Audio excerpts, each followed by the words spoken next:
And so the whole focus of the refuge was all about the Hammonds. And what the mainstream media did, by the direction of the government, is make it all about the rednecks with guns. And even I have a college education. You know, I studied anthropology from Kansas State University. I'm not your typical cowboy. But I understood. I'm not sure there is a typical cowboy anymore. I mean, most of us at the refuge did have college degrees in something. We had lawyers and federal judges inside with U.S. Marshals on the ground at the refuge. Well, and you know, we've seen Lavoie's and what happened to him, Lavoie Finicum, and how he was basically set up in an ambush.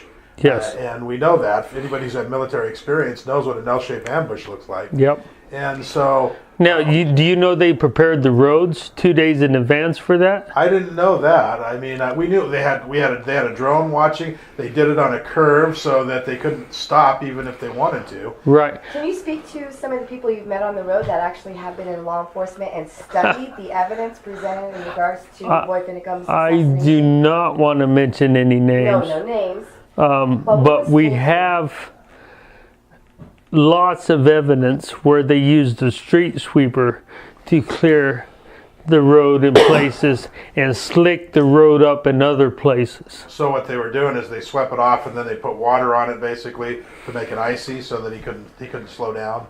Yeah. Yeah. Wow. And we've even run into a couple of law enforcement that were not involved with that team, particularly on that day, but they were given the opportunity to study. I have to come to the Oregon State Police's defense. They were deliberately misled by the FBI on the traffic stop. Now, Lavoie was less than a mile from meeting Sheriff Palmer. They knew if he got the Sheriff Palmer and gave one more speech that teaching people about their property rights, people would start waking up in numbers. He was a threat because he was not only a leader, but he was well read. He understood the Constitution. He was very intelligent and very committed to his beliefs. He was spreading the virus. Yep. And we were all considered a virus at this point. Our governor demanded that somebody be shot. Well, we have something in common in California, another governor named Brown. I believe they're related. And I think they actually are cousins or something. And, yeah, brother and sister or something. Maybe it's in the DNA, who knows, but yeah. But they were misled. How well did you know Lavoie? How long did you know Lavoie? I met Lavoie the first day at the refuge. I spent quite a bit of time talking with him as a cowboy. About the things that mattered most was his kids and his grandkids. And his grandkids' freedom was the most important thing. Right.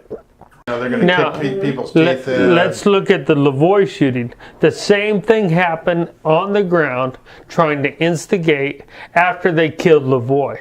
They were talking shot to the survivors of the shooting. Well, you could see them shooting. They're all, hunkered down because they have the phone on inside the cab. Right. You could see them taking pot shots at him. I mean, even though they're hunkered down, just... And then lied that it was just all rubber bullets. It was sprayed with live ammunition. Yeah. It was sprayed. And that truck has not been seen by us or anybody else since. Yeah, there was one photo that got leaked out. That's all we've ever seen. And that was taken at the Pacific Pride. At the Pacific Pride, exactly. I would think that that's going to come out because isn't Jeanette Finicum suing the government at this for a wrongful death? Yeah. Now, keep in mind, there's a huge investigation. Lavoie Finicum's shoulder holster was with me. His sidearm was with me. So you know for a fact he was unarmed? I know for a fact he wasn't armed. Wow. So he didn't have a shoulder holster. It looked like to me that he was reaching because someone shot him. They shot him in the back, and that was his exit wound. And he grabbed his side where the exit wound was. So they basically murdered him. Yes. They continued to shoot him. That was not the final blow. But they used that shot to trigger the Oregon State Police into killing him. because he grabbed at his abdomen where he was wounded, which is a natural reaction. Also, if you notice in the video, something else I noticed, his hands were up, right? Right. He gets shot, he goes down, but he barely touches it. He kind of goes down, but he knows, oh crap, I better get my arms back up. He begins to start to do that. Now, if you understand muscle extremities and how the abdominal muscles, if you've ever had a child, I have, and you're in contractions, it hurts to move your arms up. If you have a wound in the abdomen area or chest area, those muscles all get pulled and stretched by your bicep muscles and your arm muscles. It was a very surgical shot. Right. Yeah, you can't get your arms back up at least straight, but you can see him struggle to try, and he's still trudging through the snow and shot. But that one final reach that he did just to hold ouch, that ouch feeling, they continued to shoot him and shoot him and shoot him, and there was nothing he was How many grabbing shots for. did they hit him with? Do you know? I believe there is upwards towards 11.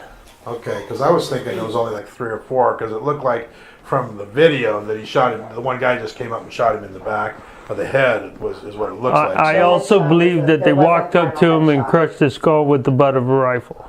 well, I'm We have sure a lot to still look coming. that should be coming out if that's true. Maybe we'll find out more about what is true and what is not, because I see one of the autopsy reports. I don't know if it's the correct autopsy report, but I did see one of the autopsy reports says at least 11 times. I think the thing that was most striking to me after he was down is they let him lay out there in the snow with no help for quite a while. Now, less than 100 yards away, there was an ambulance on top of the hill that they never utilized. Right. Never.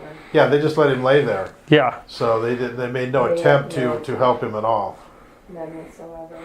Yeah. And so they let him bleed out right there in the snow, and they could have saved him.